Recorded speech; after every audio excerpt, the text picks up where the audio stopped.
Oh, I think I'm live. All right, I have no idea how many people may be on right now, but I guess it doesn't matter. I'm still Paul Lanzelotti, the founder of the Emerging Consulting Group, which of course is, if you're in the right session, it's an MBA admissions consultancy. So today, what are we going to cover? What are we all here for? We're going to cover, well, basically my experience with Indian clients over the last few years in particular. Right now, I would say probably, honest to God, 2/3 of my clients are from India. So I have a lot of experience, especially with the nuances of Indian culture, let's say, and how that may affect how you're perceived as an Indian applicant to HBS in particular. But I guess maybe we could say Stanford and Harvard as well. But we'll focus most of this on HBS, of course. Don't want to falsely advertise. But so anyway, so let's just jump into this. Now, the first slide I'm going to show you is really about who gets in, right? So here we go. So here are the results, by the way, and I removed some, I would say, personal information here. But in round one this past year at HBS, so the fall 2019-20 season, right? Round one, 20 guys and gals from India were admitted to HBS, right? So, and about 15, I think, or so in round two, by the way, if anybody else has that question. But here is basically a breakdown of all 20. Now, the reason I want to put this up here, so just, I know everybody likes stats or they like to compare themselves or they like to see where they stack up, right? Now, don't read too far into this because I did take out a lot of the personally identifying information, but you can see here, you do see a lot of, the initial name of this presentation was IIT to HBS, and then I realized, boy, I must be a jerk because it's not definitely not the case, and I don't want to give anybody that impression. While I do see a lot of individuals from the IITs, and in particular about 4 IITs, right, 3 or 4 IITs, Kanpur, Kharagpur, and the other two, Delhi and Bombay, get in. You can see here that there are quite a few others that beyond the IITs, right? BITS, SRCC, and then a few random ones thrown in the mix. One from the UK, one from the US. But overwhelmingly, and something that I've seen here that I'll get into in a few slides, I want you to pay attention to where people were. If you get anything out of the slide, where people were to where they ended up. And what you can see here is that I suspect quite a few of you will be might be in management consulting or working for maybe an investment bank, let's say, or some type of financial services company. What I want you to see here, pay attention on the slide, which I will get into, so this is probably a spoiler, is you see how people made the jump from management consulting, which can be argued is work at an arm's length from the client, right? You're working on spreadsheets, FTE, and defining people as FTE, and work on a project, then move on, right? So there's something that has happened, I've noticed in the last couple of years at HBS in particular, that we'll go into. But just notice that people were management consultants, and now, for the most part, they're doing something else, right? All right. Anyway, so, oh, by the way, before I forget, the people that are highlighted are my clients, right? So what's this? There's 20. I worked with 4. So I don't know what the math is there, but 4 out of 20 is roughly what, 20%? Oh, wow, I'm a genius. So 20%. And then I had a few that got waitlisted that got in round 2. So I guess I worked with 20%, I would say safely, of all people who got into HBS in round 1. So congratulations to me. Anyway, moving on. Will you fit in? All right. So and again, I'm going to try to make this as specific as possible to folks from India, but sometimes this information will apply to everybody. But we all know, and I'm not going to read every word here to you, but we all know what Harvard's looking for. They're looking for leaders, right? Yes, they're looking for people who will make a difference in the world, and that needs to be expressed through your ambitious goals. But they're not looking to make you into a leader. They're looking for people who are budding leaders, right? Who have already shown that they can kick ass in whatever environment they have been in, whether it's IIT, whether it's BITS, whether it's SRCC, whatever. They want to see that you crushed there. And what's more important, by the way, are your leadership roles as an undergraduate or graduate, but really undergraduate, then your grades. So let's say you're at an IIT, to pick on the IITians, and you have a 7.9, or heaven forbid, if you're a 5 point nobody or whatever that movie is.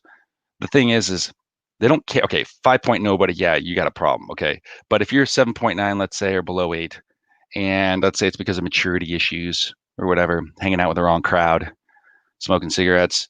The bottom line here is that they care more now about who you are than and your leadership today at work, but they care arguably more about your leadership as an undergraduate than your grades. So if you're a 9.9 somebody, uh, they that's not necessarily better than an 8.5, right? Or a 9.0. If you don't have any leadership experiences as an IITian or whatever, I don't know what they call people from BITS, a Bidian, then it's not going to cut it, right? So grades aren't the end all be all, right? You kind of want a combination of appropriate leadership and decent grades, right? But I've had people get into Harvard with GPAs in the sevens, right? Now, of course, you have to have the other things in line, like a GMAT that I would say is at least a 730. Depends on what industry you're from and your background, but as an Indian applicant, but you want it to at least be the average, right? What I see generally with people who have really no problem getting in, people that aren't waitlisted, just go right in, they roll out the red carpet, usually hitting about a 750 plus, right?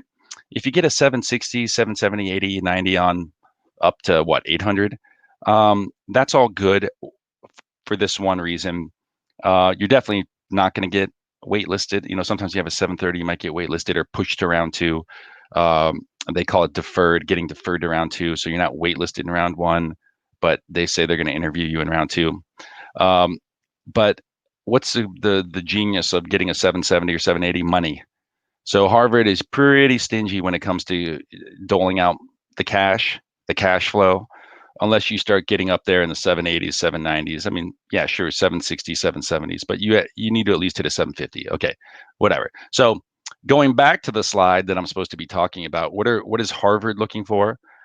They're looking, okay, so the first bullet points about looking for leaders who will make a difference in the world, you need to have very ambitious goals. Now, it doesn't mean you have to state them necessarily in the essay. At the end of the essay, maybe you could state them, but you do get 500 characters. So divide that by 6. What is that? About 80 words or so to state your goals at the very end of the HBS online application. So if you haven't opened up your HBS application yet for round 2, open it up, ladies and gentlemen. Thank you. And start looking through to see the oh shit, fields that are in there. Like, oh, I didn't think I had to fill that out, right? Because you don't want to be doing that at 11 p.m. the night before the deadline, right? Even though I know that I say this and quite a few of you will. So it's okay. But it's not. So here we go. So just make sure you know all the fields, but know that there is a work, or they want your aspirations, your goals. What do you aspire to do, or what do you plan to do right after Harvard? They don't care about the short-term goal. So the way I like to structure that, by the way, is give them your big, hairy, audacious goal, right? Without calling it a big, hairy, audacious goal. If you want to bring running water to every village in Rajasthan for whatever reason, well, your personal and professional background should back that up, right? So it can't come out of left field. It has to make sense. Your essay doesn't have to be about why you want to do that, by the way. It just has to make sense to the admissions committee. But if you are stating something like that, it should build upon your personal point of view and your professional experience. Now, you won't be able to express all of that in 500 characters, not words, on the application. But just know that they don't care about the short-term goal. They, being Harvard, doesn't care about the short-term goal. You can put in a one-liner saying, okay, my big, hairy, audacious goal is to bring running water to every village in Rajasthan. This builds off of my professional work experience and my personal upbringing. Oh, and by the way, upon graduation from HBS, I do plan on returning to Bain or McKinsey or whatever, Bill and Melinda Gates Foundation. All right. So here, by the way, you can see on one of these bullet points here, and those qualities: curiosity, initiative, sense of purpose, energy, self-awareness. Now, and a moral compass that points true north. Okay, got it. So here's the thing. A lot of you will read into this line right here and think that it's, pure gold. And in some ways it can be. But when you write your story, you don't need to call out every single one of these characteristics to show the admissions committee you're a fit. And you certainly do not want to force them into the narrative or the essay when you're writing. Why? Because it will look fake as SHIT squared, right? So don't do that. Now, remember, and we'll kind of get into this later in the presentation, a sophisticated writing means you just tell them what you did and let them draw their own conclusions, right? Now, I don't want to pick on my clients from India, but often what I will see is a very bad habit when writing. It's called indicating, right? And what that means is not only will a writer say, I did something that was leadership oriented, but then they'll go and they'll say, and it was leadership oriented. Do you get it? Huh? Question mark, question mark. So that's indicating where you can lead a horse to water, and the part of the essay should stand, or example should stand on its own 2 feet, but never ever force the reader to think what it is you think they should think, more or less, right? So give them the evidence, let them be the judge. You're just the lawyer, the attorney bringing the evidence. Let them be the judge and jury. And if it's written properly and efficiently, you should be fine. Now, I provided some links here at the bottom to a couple of interviews with, these are actually 2 links disguised as one long link, to a couple of articles that have since been taken offline with D. Leopold. Now, Chad Losey is the new admissions director, but go back and read what D said so you get a sense for who they're looking for. And on the next slide, you'll see what else there, well, I guess I hid that slide, but anyway, go read those articles and you'll see exactly what Harvard's looking for, right? And see if you can understand what that means. And when you go back and review your essay at the end, see if you are that person. Again, without injecting every single darn adjective into the essay, but whatever, we'll get there. Okay, so here's a key slide, right? Now, this is what I've learned over the last couple of years. So I've been doing this 13 years. I mean, I've had to have helped, I don't even know how many people. Like every year, I probably help 6, 7 people from India get into HBS, and probably maybe 3, 4, maybe 50% of that get into GSB, right? Rarely, by the way, do people get into both. Boy, that's a whole presentation in and of itself. But okay, so Stanford or Harvard is becoming more like Stanford in this, and I'm referring to this slide in this regard. They want you to walk the talk. So what makes Stanford so hard to get into, by the way, and I know this is an HBS presentation, is that they always wanted their applicants to demonstrate that if you say, what matters most to me is running water at every village in Rajasthan, they want to know that that is actually what you're doing for work, right? Or something similar to it. Maybe you're bringing it to Waziristan, but now you're going to move it a little southeast down to Rajasthan. So that's what you need to tell them you're doing. So you have to have walked the talk. Now Harvard, our friends at Harvard, under the leadership of Mr. Chad, is becoming much more like that. And that's why on that first slide I pointed you to with who's getting in from where, you can see that people were management consultants who got in for round 1 of last year, which is pretty representative of who's getting in round 2 as well of last year. And I would have to believe is representative of who's going to get in this year into round 1, right? That just closed a few weeks ago. So make sure, and this is a warning, and I know there's going to be an oh shit moment right here for a lot of you guys and gals on this presentation, but make sure that if you are working for Bain, BCG, or McKinsey, that you are taking advantage, or whoever else, A.T. Kearney, you are taking advantage of any secondment. That's what BCG calls it, right? Or an externship, I think is what Bain calls it. Make sure you are getting out and doing at least 3, hopefully 6 months somewhere else. Like, please make it happen. And listen, if you're watching this presentation, it may be too late for you, but just know that it's gotten a lot harder, and they have to see that you have that in the field experience, blood and guts experience, I call it, where you're actually embedded in these organizations and you feel their pain. And what I think is even better, by the way, is if you have left consulting to go do something more entrepreneurial, right? I've had plenty of I work with a lot of ex-Bain, ex-BCG people from India, and every time they've gotten in the last couple of years, this has been the reason. So they, they'll often ask me, was it a mistake to leave Bain to go to whatever startup? And the answer is absolutely not. So if you're on the fence right now about making that decision, I would definitely do it. Because if you can get the interview even at this point for Harvard, and the interview counts a lot at Harvard, you'll be able to go in there and tell them that, hey, listen, because one of the first questions they're going to ask you, is there any updates to your application, more or less? And since you applied, and you said, yeah, I took off and I went to, whatever. I went to kumbaya.org, and now I'm whatever, bringing running water to every village. All right, so what else here? Yeah, and I think the reason why they've kind of, their passion for consultants has cooled a bit, and I can explain that more a little bit, is because of the arm's length. They, consultants are a little bit at an arm's length. They dip their toe in a lot of different things. There's a lot of different challenges. That's good, but it's more of a launching pad or platform for diving deeper into one thing later on. So stick with consulting a couple years, and then I would recommend moving on. Even if you're killing it in consulting, move on. At least do the externship or secondment. And anyway, some of the other points here I've already covered. Now, at the bottom, your letters of recommendation, really quick, because this presentation really doesn't cover letters of recommendation at all.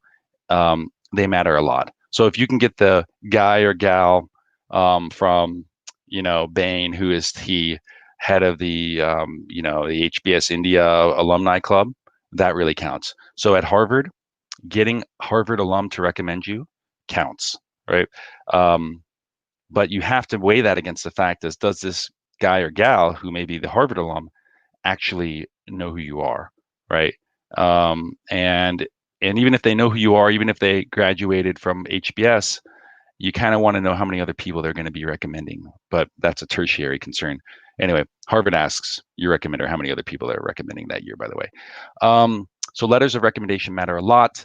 The word limit for recommendations, and now I'm getting in the weeds a little bit, so forgive me, but letters of recommendation, the limits, 300 for there's 2 questions on the recommendation. If you guys don't know this already, Lord help you, but what is something the candidate does better than their peers? That's basically the first question. And the second question is a piece of constructive feedback you've given. Now, you want your boss or your recommender to say that whatever it is that you're doing are it's incrementally better. It's freaking awesome, the best ever that he or she has seen from an analyst or associate or whatever your position is. And this person's worked with 100 analysts in the last 10 years, across India, yada yada, right?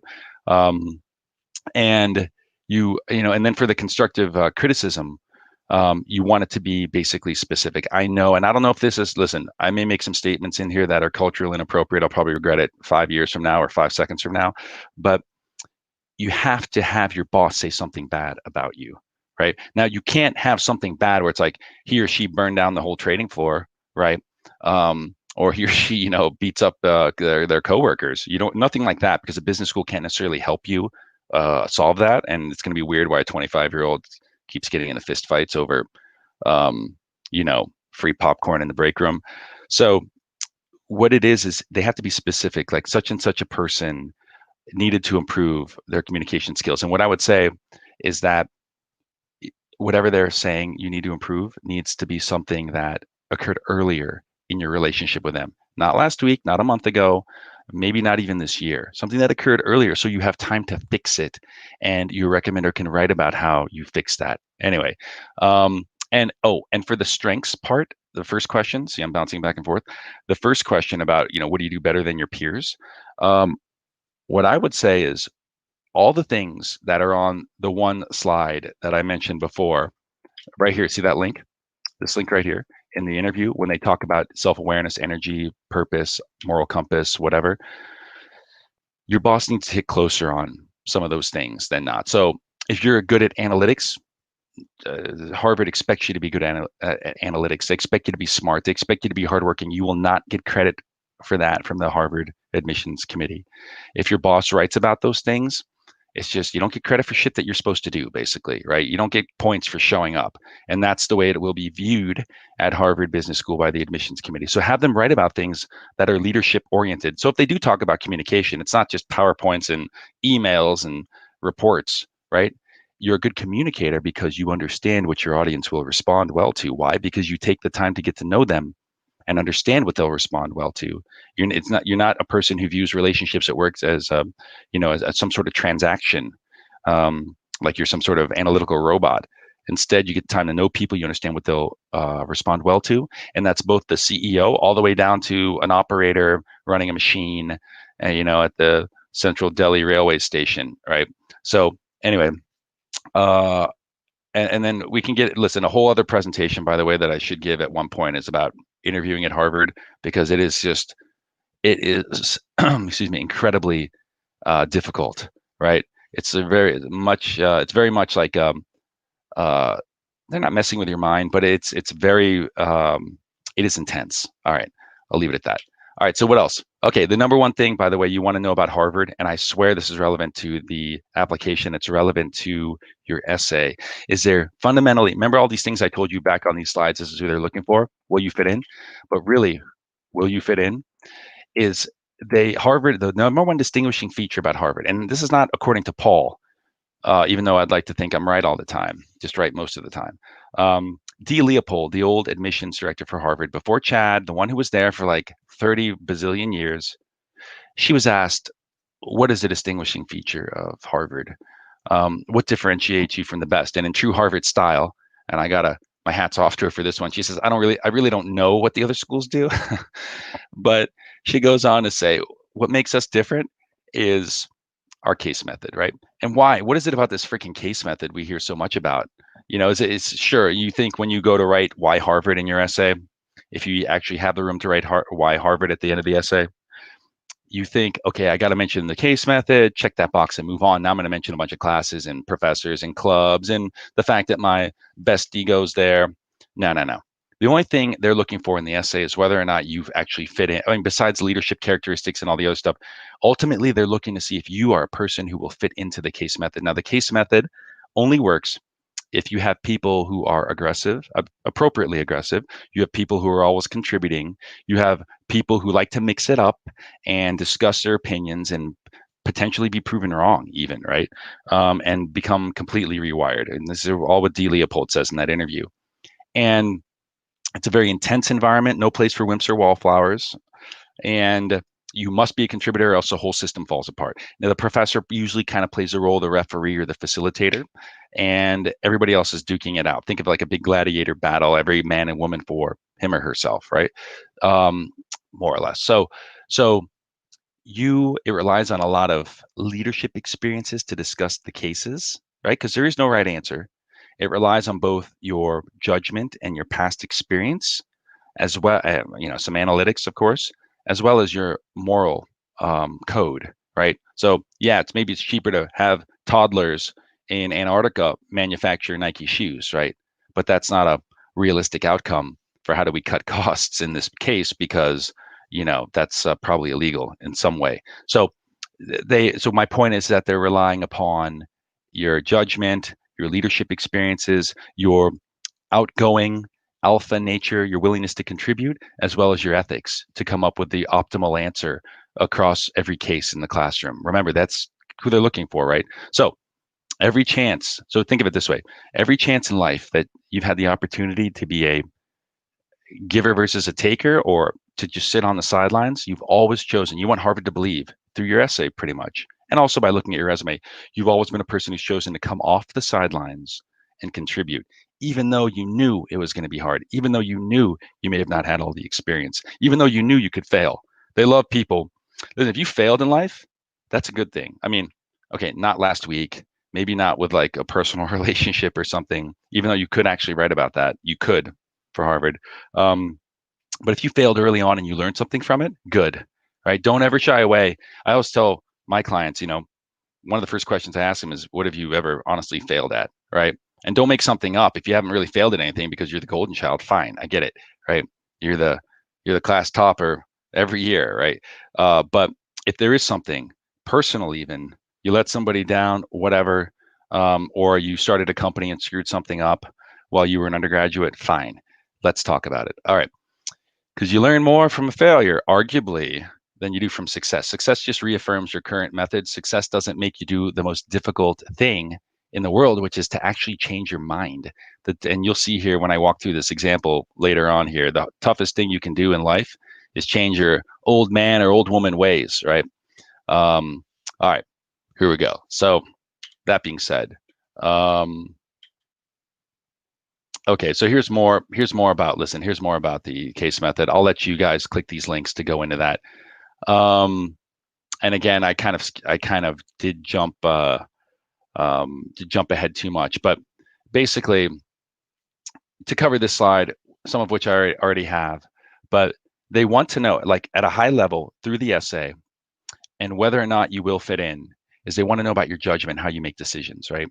And we'll get into a bit of more of that when I do an essay walkthrough here in a few slides, but they want to know about your history of good or bad decision making, or good decision making based off of like a major screw up that you've had. But again, they want to know that you are a person who pursues difficult things. Now, you don't have to be 10 years old and pursue something difficult. They don't want to know that you were born pursuing difficult things because you know their, transformative value.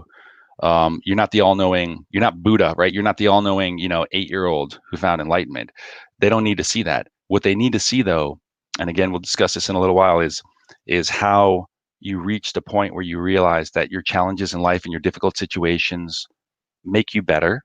They are to be pursued, even though they can be painful. And that is the viewpoint that you carry forward to this day, right?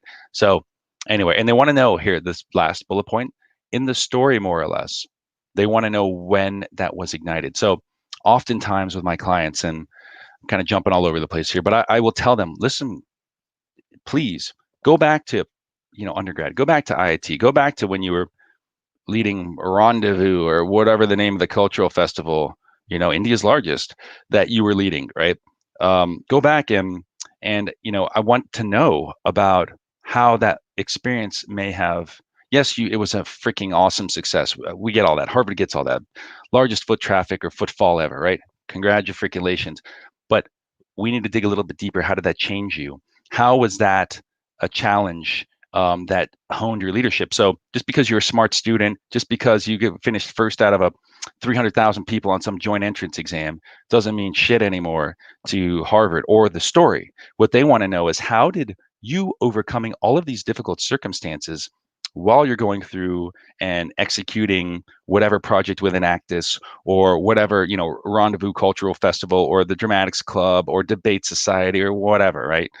They want to know, how did you go from being someone who was a smart kid and was elected to a certain leadership position because maybe you were the best actor, right, to being someone who wanted to enact a series of street plays with the surrounding community to talk about all these taboo subjects, and maybe the admin didn't want you to talk about it because it was embarrassing to the school. Maybe something, whoever, maybe it was embarrassing to you because it touched on something that was deeply personal, but you got over it, yada yada.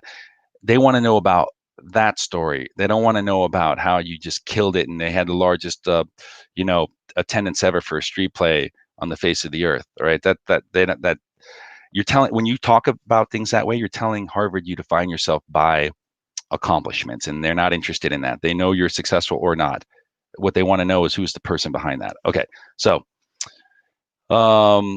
thank you for allowing me that. All right, so what else does Harvard want to know when you're writing? And as I mentioned, I'm skipping around all over the place, but first bullet point, Harvard, by the way, hopefully this presentation will be available for download. I guess that's up to me.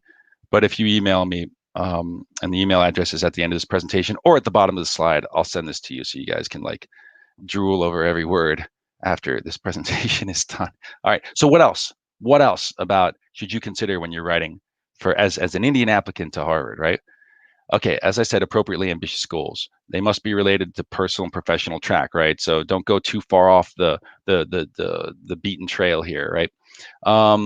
Now, as I mentioned before, when you're writing these essays, you do get points for extra, certain characteristics that you demonstrate. These can be written into your letter of recommendation, but you only have so much control over that, right? But you can, depending on what the story is, right, demonstrate some of these abilities. And again, we'll get into this in a few more slides, but you need to be able to. So I once had a guy who got into Harvard last year, and he started a business that failed, right? Why on earth would anybody write about that? But in writing about that, he was trying to write about the lessons that he learned and how he has applied them subsequently to his teams and how he manages, right? So he went from being someone who was a very like smart, accomplished kid. My way is the highway. I know best. After all, I just beat 300,000 other, test takers. And he realizes the limits of that approach in the real world when he has to deal with delivery drivers, right, on these motorcycle bikes. And he won't really take any suggestions from them ultimately. But ultimately he changes because the business is heading south. Okay. And he learns to listen and learns to respond. So it's really, really hard for a smart guy or gal. Well, so it's like anybody can change their mind, Paul. Who gives a shit about that? Now I would say, listen, it's really, really hard for a smart guy or gal to listen to somebody who arguably has no education, no skill to change, right?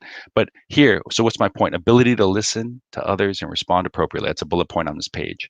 Ability to think on your feet, adjust quickly, and demonstrate appropriate decision making when confronted with a situation that you've never been in before. This applicant, successful applicant, they had never started a business before. They had never confronted a lot of these things. And when they did, when they tried everything that didn't work, they finally started listening to the people around them who arguably were the experts. Why? Because they deliver this stuff every day. They know, don't make the left turn here, make the right turn here to save gas. Don't pay for warehousing costs for the motorbike. Let us take them home and hopefully we won't steal them, right? So there's a little bit of risk that has to go on in the author's mind and how they change how they think. So anyway, all right, moving on. Okay, so what is a good story? Now, again, I don't want to make too many assumptions here, but what I've seen personally, and I'm not saying this is everybody who's going to write a story for HBS from India, right? But what I've seen is way too many freaking details. There is a tendency that I've noticed to put forth every single accolade that a person has ever done, right? And if you are thinking about doing this, you're exactly who I'm talking about. So one of the problems I see is that, and listen, I'm not going to pretend to be an expert on Indian culture. I know there's like a gazillion different Indian subcultures across the country from north to south, east to west, right? And languages, right? So but the one thing that I see is that because students are so how do I say this? You either perform or get out, right? It's school in India is no joke. That's what I get after doing this 10 years, right? And working with probably hundreds of people from India, to be honest. So there's no room to screw around. And so oftentimes people's accomplishments are defined by I beat like 200, 300,000 other people, right? I got this award, I got that award, right? And there's less attention being paid to how you actually got there, right? Because the goal is to get the A, the goal is to be number one, the class topper, whatever it is. Whatever you have to do, study harder, whatever, you just need to have that outcome or else life is going to be really difficult. Okay, so that tends to come across, that type of mentality, which is totally reasonable and understandable. You have to turn that off a little bit, though, when you start writing for Harvard. And never think that just because you beat a gazillion people on a test or whatever, that is introspection, because it's not, right? You have to start thinking about, and for a lot of people who are going to be applying from India or otherwise, this is going to be the first time you ever started thinking about, well, okay, so I was, got the first on the entrance exam, first in the state, 1 out of 300,000. What does that mean to you? Well, I don't know. My parents just said, get it. It means that I got into, bits or whatever, right? No. What I'm talking about, ladies and gentlemen, is why is it personally meaningful to you, right? And a lot of times there's just these you can hear crickets chirping in the background. There's just this dead silence. And so that's what I help people start thinking through. But really, never ever dump. But what I see in writing, getting back to how this manifests in bad writing, is that I will see applicants, my dear applicants and clients from India, they will dump everything in the kitchen sink into the essay. I grew up here. My dad was this. My mom was this. I was from this community, and this is what this community believes in northern India or whatever, right? And so it takes so much. There's so many words leading up to the actual, well, dude, what actually happened, man, that the reader will get lost. So remember, these essays probably will have to be around 1,200 words or less, right? Personally, I've never seen anybody really do it under 900 words. I've had people talking about from India, uh, you know, 13, 1400 words. That's pushing it a little bit simply because you can't expect to hold the reader's attention that long, but usually coming around 1200, right? But anyway, so what I'm saying is that you basically, if you have so much stuff, information in the beginning of the essay, you'll never allow the reader, you'll lose the reader's attention before you get to the real meat. How did whatever happened or whatever leadership experience you're about to tell the reader or failure or whatever, how did that actually change the way you think and act? And how did your change put you on a path that now leads to Harvard Business School, more or less, right? So yeah, you're descending from 18 generations of airline pilots or whatever, right?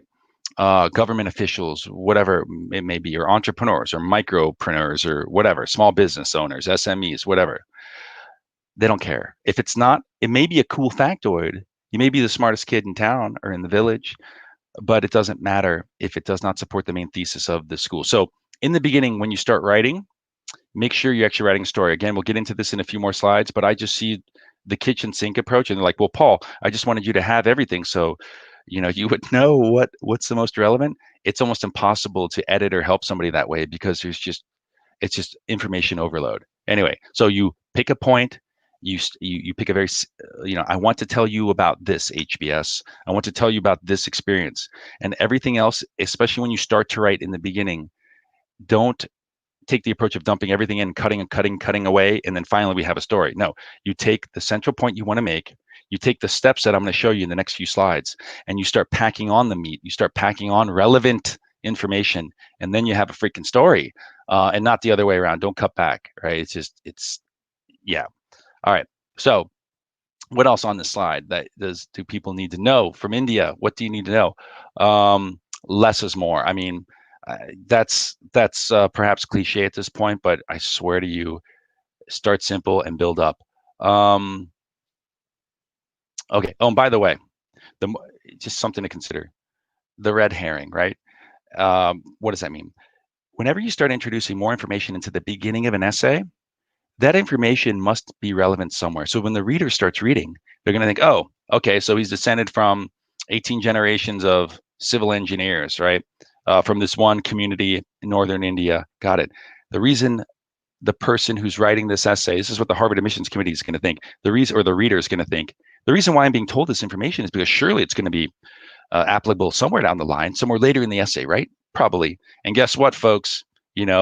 Is nothing later. And they're like, oh, okay, so that was just a factoid. Am I supposed to be impressed by that? I have no idea why that's there. So it's confusing to the reader. So again, it tires out the reader. It's confusing to the reader. Leave it out. And this is maybe easy for me to say, but I guarantee you most of you on this presentation right now are going to fall in this bad habit. So that's why I provided a framework later. Stick to it. It will help you clarify your message. It'll help you get into Harvard, right? I cannot tell you the number of reapplicants I see that I did not work with the first year, by the way, coming to me from other companies. No, from just people that are reapplicants from India coming to me, and I read through their essay and I'm like, oh my God. So they have the perfect background. They brought running water to every village and wherever, right? And I look and their essay is so damn convoluted. It's like a choose your own adventure book that it just looks like a big heaping pile of whatever. And it's just so complicated and hard to understand. It's like everything looked good. If you just would have simplified, you probably would have gotten in or had a fighting chance. Anyway, because nobody can make heads or tails of this right now. All right. Here we go, folks. 9 steps. I want you guys to get this tattooed somewhere on your body or on your friend's body or just post it on the wall, right? Take down that inspirational poster that you have on the wall that you got off of Pinterest and put this up there instead. So what makes a good story for HBS? There's 9 steps. I swear to you. Now, listen, this isn't the only way to write a good HBS essay. Remember that Harbis guide? Anybody lay out the $70 or whatever it is for that Harbis guide that HBS sells, where they have all these essays? I actually have 2 essays in there, so thank you very much. But go through and analyze those essays here, right? According to these 9 steps. If you want, right? I don't know how much time you have, but look, here's the thing. Not all essays have to conform to these 9 steps, right? But look at any Disney movie, any movie that makes sense, that's easy to understand. Perhaps the movies you remember 20 years later, Princess Saves the Prince or vice versa. Um, uh, these are essays that are really, they're formulaic in the sense that they have a beginning and an end. They have um, something on the third step that breaks a pattern of life that's been established. And then our hero, whether it's the princess or the prince, has to go and change somehow the way that they think and they act to realize a lesson about life. And then with that lesson, they do whatever, save the prince, save the princess, save the town, from the baddies, whatever happens. And they carry that all the way forward and they live happily ever after, right? That Disney-esque framework is the basis of any straightforward story. It should be the basis of your story. So if you don't know where to start, you should start with these 9 steps, right? Now, going back to the Harvest Guide, you can look and you can see that other people have not abided by that. So we don't know the danger of that Harvest Guide, and I know some of you are looking at it or have looked at it with all those Harvard essays in it, is you don't know the background of the individual people who have written that. So they may be the only person who's ever done whatever it is, and maybe that's why they got it. And maybe their essay is pretty decent, right? But a better exercise is if you have essays at your disposal, yours, somebody else's, especially yours, go through and look, does it adhere to these 9 steps, more or less, right? Okay, so let's go through these 9 steps, shall we? All right, so first up, and I probably should have put a 1 here. What on earth is your point? So the Harvard question is basically, let me step ahead.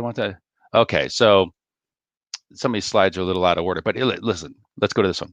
The Harvard essay, they basically are saying, and this confounds people. By the way, this is an exercise in you as the applicant from India in dealing with ambiguity. I know sometimes, especially if you're more of the mathy STEM, engineered type, and you know who I'm talking about, right? If you laughed, it's probably not you, but you know who I'm talking about. And if this is you, pay particular attention, my friends. People do not like ambiguity. People have a hard time figuring out ambiguity. Harvard looks for people who are good at figuring out ambiguity. And it's my personal belief that that is why they actually give you a question like this, which is, hey, man, or whoa, man, tell us anything you want to tell us under the sun, right? Hopefully it's relevant. So anything that we really wouldn't know. And this is actually an older version of the prompt where D. Leopold, she's my favorite. She gave some guidance here. There's no word limit. We think you know what guidance we're going to give here. Don't overthink, overcraft, and overwrite. Okay, that is a message to anybody applying from India or anywhere in the world. But I would say, especially my homies from India, don't embellish. Don't write where HBS is going to have to bust out at the thesaurus, right? Like if there are words that they're just words that you want to state things in the plainest English, right? So words like inculcate, right?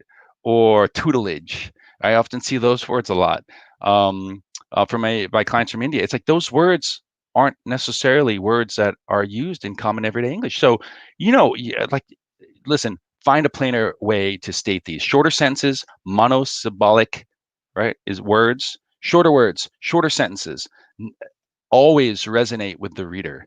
Complicated words don't make you sound smart.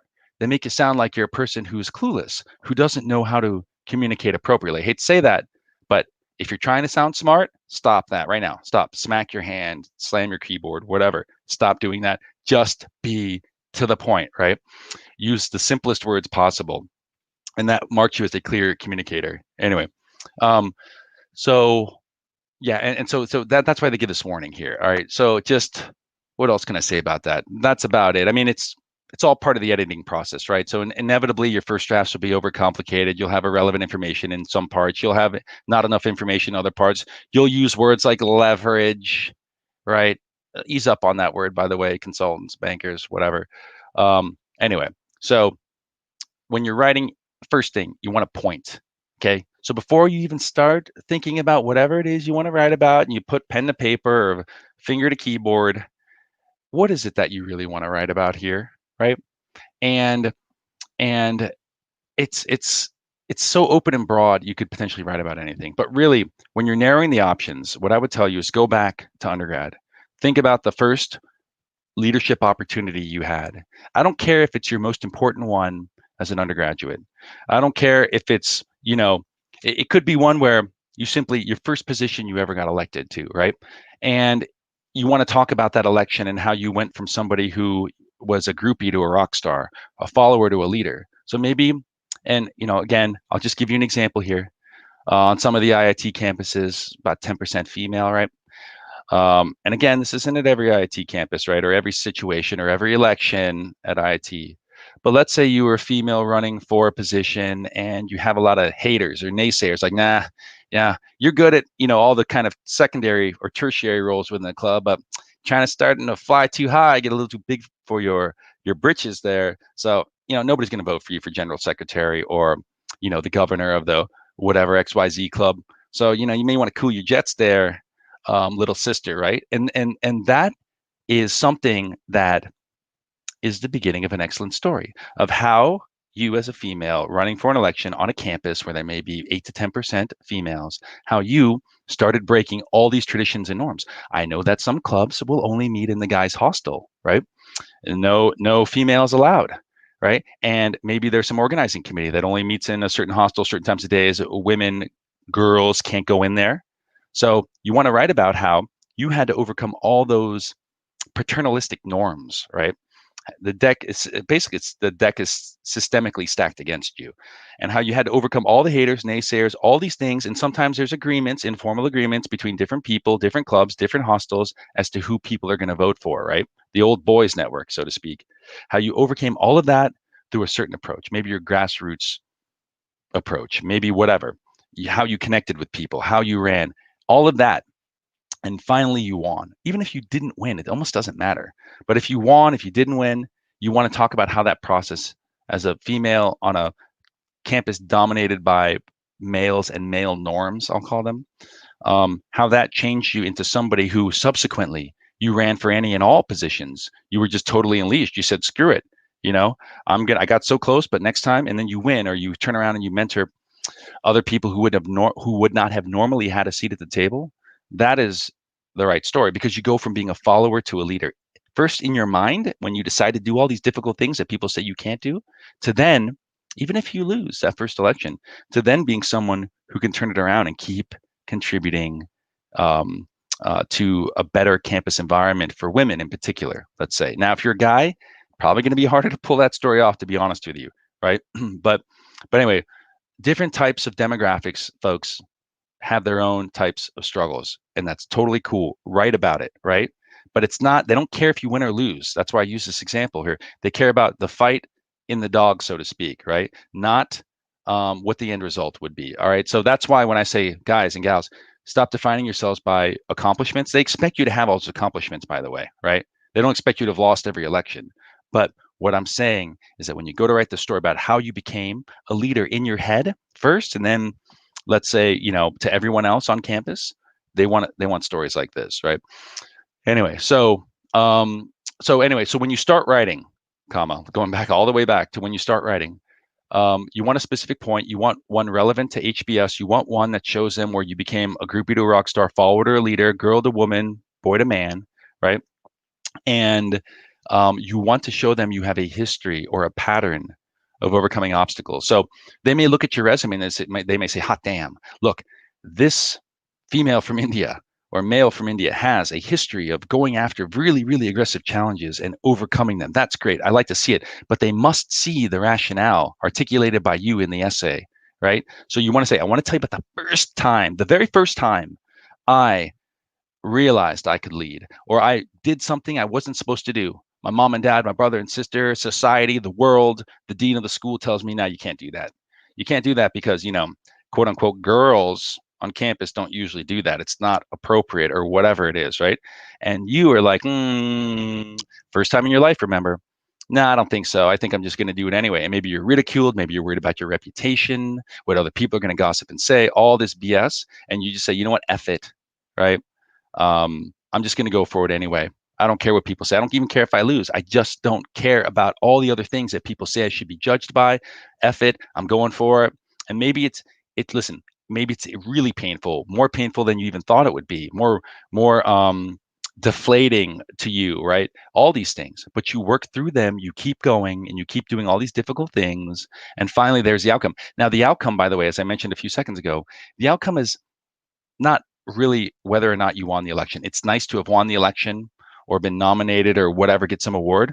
But the change, the true change in the essay is not a freaking binary award. Yeah, I got the gold, ticket. I got the golden ticket, or I got the crown. I got the whatever. I got the title. No, it's the change in you, folks.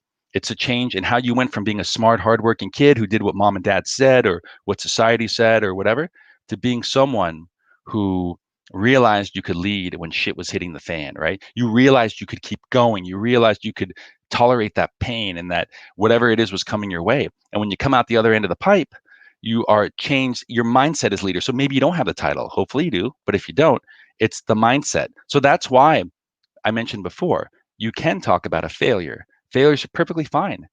Make sure they're a little earlier in your career, um, sometime during undergraduate. But failures can arguably change you more, right? So just think about that one experience where you did something you weren't supposed to do. I mean, obviously, I'm not talking about drugs or whatever. I'm talking about, even though maybe you could write an essay about drugs, but I'm talking about the times you went against conventional wisdom, right? And depending on what part of Indian society you're from, it can be everything from going against what parents said, right? So you don't have to grow up poor. You don't have to grow up rich. A lot of people that I work with from India are like, well, it doesn't look good if I tell them that I went to a really fancy schmancy high school in India. And I'm like, listen, man, listen, whatever. It's like it doesn't matter, because the point of it, and I'm jumping ahead here, but the point of defining your reality in the beginning of a story, this is the way life was, according to the 9 steps, once upon a time, every day type thing, is to just set a baseline. So let me move on to that because I'm jumping ahead here. So anyway, thesis statement, real quick. You want to tell them very clearly. Don't make this a freaking guessing game for the reader. They're not going to guess. They're going to think, oh God, another 1,000 to 1,300 words I have to read where I have no freaking idea what this person's talking about. And somehow, like a bad murder mystery, they're going to reveal to me at the end that the butler did it, right? I got to wait till the second to the last word to read the word butler did it, right? 3 words, actually. So you don't have the luxury of their attention that long. They're going to get pissed off. I'll be honest with you. Don't think you're the first person to try to pull that shit with the admissions committee. That's why they say don't overwrite, overthink, overcraft. Just tell them what it is you want them to know, and then take a step back and explain that, right? But right off the bat, don't make somebody read 1,000 to 1,300 words where you think you're gonna have the message come through at the end. They will zone out and just their eyes will glaze over. Anyway, so thesis statement. I want you to know, straight up, I would like you to know about the time I ran for an election when I was at BITS or IIT or SRCC or Lady SRCC, right? So because this is where I began to path that out. So this is kind of what you want to think in your head, right? Now you want to dial it in a little bit more. Okay, I want to tell you about the most important experience or period of my life. Why? Because it completely changed the way that I thought about myself. It completely, it was the first time I discovered I could be a leader. It was the first time I discovered I could have an impact on my campus. It was the first time something, right? First time I could empower others, something like that, right? It was the first time I realized I could overcome a great big obstacle for whatever reason. Now, that's your thesis. And remember, your thesis can be one sentence, ladies and gentlemen. Don't dump the freaking kitchen sink in here. Keep it clean for the first few drafts. Resist the urge to poop everything out on a sheet of paper, right? It does not work that way. Just say, this is what I want to say. And then later, as you iterate, as you edit, then you can start slapping on a little bit more here and there, right? But get the fundamental framework correct, or else you don't want to take a big pile of crap and start whittling it down, as I mentioned earlier. Okay, so after that first paragraph, literally say to you, once upon a time, my life was whatever it was. I grew up rich, like I was saying a few minutes ago. I grew up poor. It does not matter. All you're trying to do. So whether you grew up on a good old Altamount or Dharavi, if I pronounce that right, Dharavi Drive, right? I made the street names up, I think. But don't embellish. Just tell them this is the way my life was, right? I had great parents. Like I'll pick on my female Indian applicants. you can say I grew up in a household where being a female was not rewarded. Everybody wanted a boy, for example. So my aunties and my grandma and my everybody else in the family was always reminding my mom and dad, "Oh, your kids are great. Too bad they're not boys." Oh, right? So now you're not trying to evoke some jerking moments from the admissions committee. You're just saying, listen, guys and gals of the admissions committee, this is the way life was. I'm not going to embellish it. I'm not going to say woe is me necessarily. I'm not going to try to play on your heartstrings, but this is the way it was. I'm not sugarcoating it, but I'm not pulling any punches. Boom. This is the way it was. I grew up in a family where everybody used to remind my parents of their failure to have a boy, because certainly only boys can bring pride to a family, right? So there's a lot of that floating around apparently, and then you go on and you basically say here, because of this environment, I was determined to best all of my boy cousins or brothers or whatever. So I was fueled by this, not hatred, but I was fueled. It was like a negative type of fuel. This sourness, because people would always say this. I would hear people saying this. Okay, then and don't embellish, just that's the way it is. The admissions committee at Harvard will understand what you're talking about, believe me. And then you get to the next part right here, until one day something broke this pattern. So let's say you're kicking ass, top of the class, you're like the first female ever. And again, picking on females, guys, don't feel left out. I'm sorry, guys. Don't take this personally. But to pick on the females here, until one day I got to BITS, I got to IIT, and something breaks the pattern of life, right? So I'm kicking ass, I'm joining clubs and getting ahead, I'm leading everything, until one day I get into a leadership position where my hardcore, bare knuckles, do whatever it takes approach to winning or accomplishing or achieving things stops working. Why? Because all of a sudden I have to deal with people. It's not just acing a test, which I can do any day of the week. It's all about dealing with people who may not be on the same page as me, or maybe dealing with subject matter. Like if, let's say, you're running street plays or something that you're not entirely comfortable with, maybe you don't understand. Um, uh, Maybe it's probably not like this, but maybe there's just something. Let's say you grew up in a remote village, right? Maybe you are out of your element because it's not the Hindi language dramatics club, it's the English one, right? And you're way out of your element, and it's like you're no longer good at what you do. So it starts to change the way that you lead or you think or you act, right? So it could be an opportunity that arises, or it could be a challenge that arises. Whatever it is, it breaks the pattern of life. Don't spend too much time on these paragraphs, by the way, because the real meat comes up right here in the next section. Due to this, I began to. So you go back here. I'm just going back. Remember, we're right here. Step 4. So, So 0, 1, 2, and 3. Get through that as quickly as possible, right? I know it's like, well, geez, Paul, I mean, it's the first 3 big steps. No. Don't overload the person, the reader, the HBS reader with information. The real meat of the story starts with 4. Due to this, I began to change the way that I think. And then look at 5. And because of this, I also began to change the way that I act. So let's look at 3 again, or 4.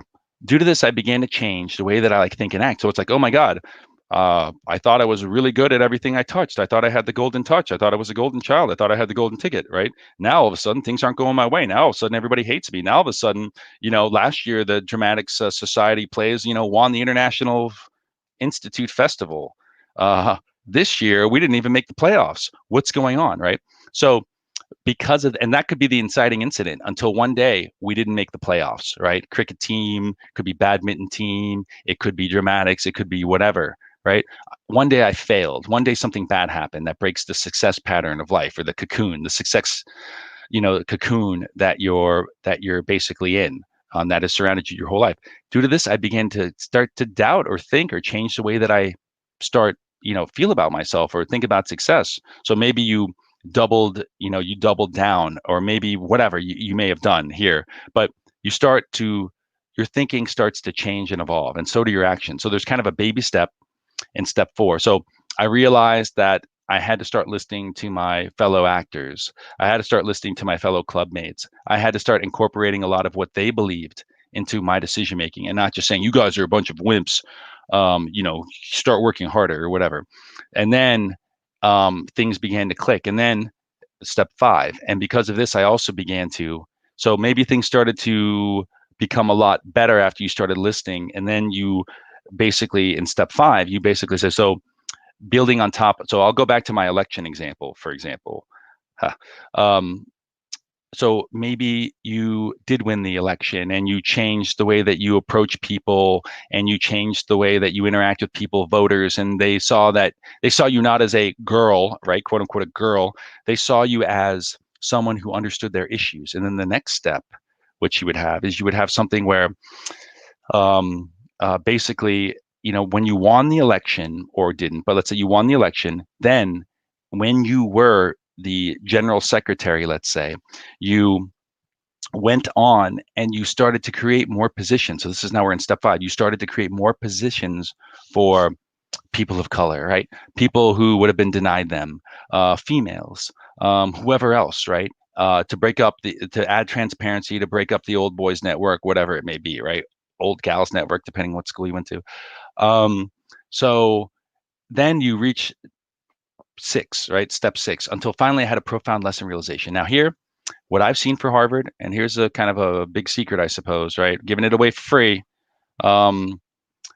is the following. Harvard wants to see that you realize something. What is that realization? Yes, there are probably like 5 or 6 different lessons learned here, but the big one is that you saw doing difficult things changed you, right? So before, maybe you feared running for the election. Maybe you feared creating street plays. Maybe you feared, being the only, female in a male-dominated group. Maybe you feared not being good enough, whatever. Now what you realize is that doesn't matter. What matters is that you go after the most ambitious, challenging opportunities you can find because you see the transformative value in going after those opportunities and how they change you. So it's irrelevant whether they're difficult. So when you look at here, step 7, right? And again, I should probably go back to those slides, right? But step 7 here is you can see that, and ever since that day, ever since the light bulb went off, where I realized I had some, superpower to do difficult things, no matter how difficult they were, and even if I didn't think I would be successful, even if I never have done them before, I kept going after all these. So when I graduated from SRCC, when I graduated from BITS, when I graduated from IIT ABCDE, I went after the most challenging opportunities I can find. And for a lot of you folks here on this call who are in consulting or banking or whatever, that's going to be consulting or banking. Why would you go to BCG? Why would you go to Bain? Why would you go to McKinsey, right? Because it would offer you a stream of and a diversity of challenges where you could test yourself in different ways. So remember, this essay is not about you being a good person or a bleeding heart or wanting to bring running water to every village. It could be, but it doesn't have to be. This essay is about you discovering that challenges make you stronger, arguably, right? There are variants of that. And then you going after that every day of the week afterwards. And every big decision you have to make, Harvard needs to see that. They need to see that to know the method behind your leadership, the method behind your accomplishments, to know that you do fit into the case methodology, right? And so remember, the case methodology is the world's toughest business school learning environment, right? So they need to know you fit in there. So here we go. So you've utilized that lesson, you've done it in consulting, let's say, and then when your lessons or your the learning curve flattened in consulting, you took that secondment. You took the 3 months and went to whatever for the externship, or you completely left and you joined a freaking startup, which is even better. If you want to know what really gets the job done, folks, is if you have left and you've gone and you fought. So remember, this is not about you being a bleeding heart person who wants to save everything in the world, right? Save all the whales. Or what this is about is you going after challenges. So whether you went to the Bill and Melinda Gates Foundation, whether you went to some venture philanthropy, whether you went to a company that makes widgets or makes manufactures and distributes pharmaceuticals in Northeast, West, South India, it doesn't matter. What matters is that you're consistently going after the most challenging thingamabobber available to you at the time. And the more entrepreneurial it is, right, the more ambitious, the more challenging it will be, because not only do you have to do your job, but you have to build infrastructure, you have to do all these things. Maybe it's a completely new business model, whatever, all of these things show them that you're not full of shit, basically, that you are continuing to go after the most ambitious and challenging things because you eat these things for breakfast. In other words, they are the fuel for your continued leadership growth. And because all of this, guess what, folks? Step 8.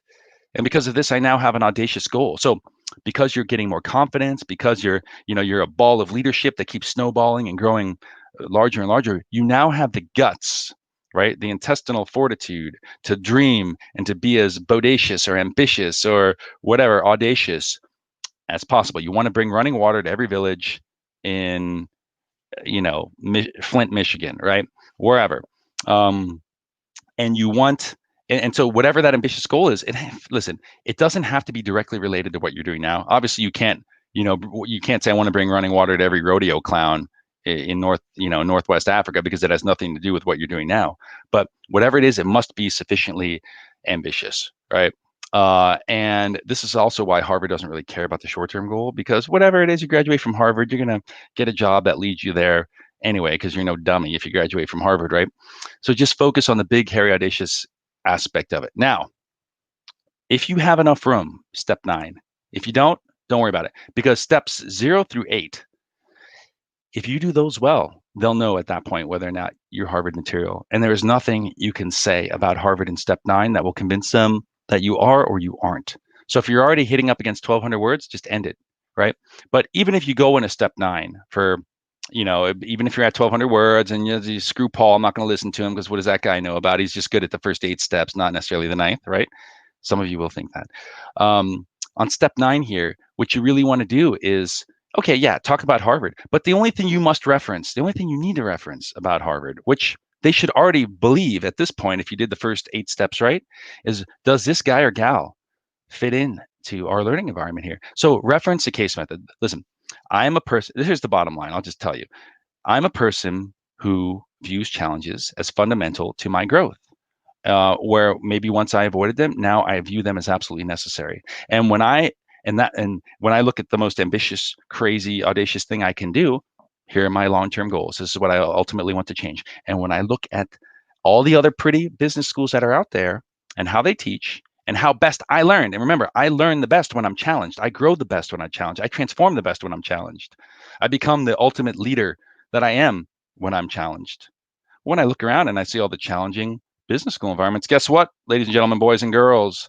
It is Harvard Business School. Why? Why? Because of the case method learning environment, or the case method, whether it's field, whether it's just straight up the cases. I don't know, where you can get 300 cases while you're there, maybe 2 times that. I have no idea.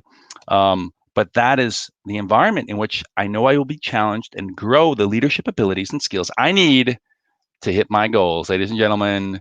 The end, right? So I probably should have, listen, email me, I'll send you these slides, right? But you can see here that I just walked you through all of this stuff here. I mean, I probably should do a little bit more with the slides here because it's just a wall of text. But anyway, you can see here that I set up all the steps. Your audacious goal goes here, and then email me here. So, and then, yeah, I just mentioned these last two. What is it, slide 21? Hey, look, September 21st, slide 21. It's meant to be. All right, folks. I know a lot of you have to go to bed. I know it's getting late there, 10:30 in India. Mom's telling you to go to bed. So thank you all for showing up to this.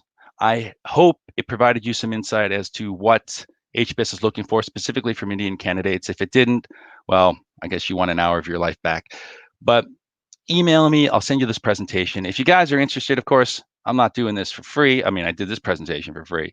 This is my job. If you guys want to know about how I can help you specifically in HBS, and again, I probably got about anywhere from 20% of all Indian applicants into HBS last year. So I don't know if that's good or bad. It's just me. But email me. Let's talk. That's it. Well, by the way, before I get off, some of you guys might have questions. So let me meander on over to the comments here. Oh my God. Okay, so we have, how do I respond to this? We have a bunch of comments here that I am not quite sure how to respond to, if I can. I don't think I can, but well, I can via voice. So thank you. Okay, can we have recording and slides? Yeah, email me at mba@amerasiaconsulting.com. I'll send those over. Miss DeVence Rose, very good presentation. Akash, thank you. Very good comment. Hi, Paul. What is your take on it for second MBA? Okay. All right. So listen, if you're still on, Mr. Uditreja 99, I'm sure I got that right. Okay. Second MBA, here's the deal. So you can apply to U.S. business schools with a second MBA. You want to check each individual school because I know there are some that won't, but that's very rare. They recognize what a second MBA is, or your first MBA from India is. You want to explain it in the optional essay. You want to say, listen, I got my MBA right after I graduated from undergrad. Maybe it was an integrated program, maybe not, but it's not the experience that I am going to get through HBS. Everybody in there had no work experience. I had no work experience. It was very much kind of an academic exercise. It didn't rely heavily upon anybody's work experience because we didn't have any, of course. So I now know what I need from an MBA. I now know what I can get from an MBA at Harvard. That's why, and of course, maybe you mentioned a few things, right? But that's why I'm applying. So it's not uncommon. It's not common, but they will get people with their first MBAs already, right? It's just more of an academic book experience for the first one. This one is more of a pragmatic real world experience. Hey, Rohith Thuma, you said, is this recording? Yeah, I think it is being recorded by GMAT Club, and it should be posted on YouTube's shortly. Okay, so hold on. I'm going to go. So will this pattern work with other MBA schools too? Listen, so this is Negi Ashok says, will this story, anytime they ask you about a story, like even what matters most to you, so what matters most to you for Stanford, this would work, right? This setup. But just remember, and this is a whole different presentation for Stanford, they like examples of mentorship. I was, because of something like this for your thesis statement for Stanford, because of the mentors in my life that I've had, they, guided me, they showed me, and because of that, they empowered me. I have been able to mentor and empower other people, and here's where I've done it, right? So like half the essay is about you and mentors at crucial times in your life helping you, and then you flip the switch and then you talk about that for Stanford for the last half of the essay, right? So what matters most to you is basically empowerment, mentorship, helping people realize their full potential, yada, yada, yada. Okay. So, okay. So it's second MBA, coming up recording slides. Da, da, da, da, da.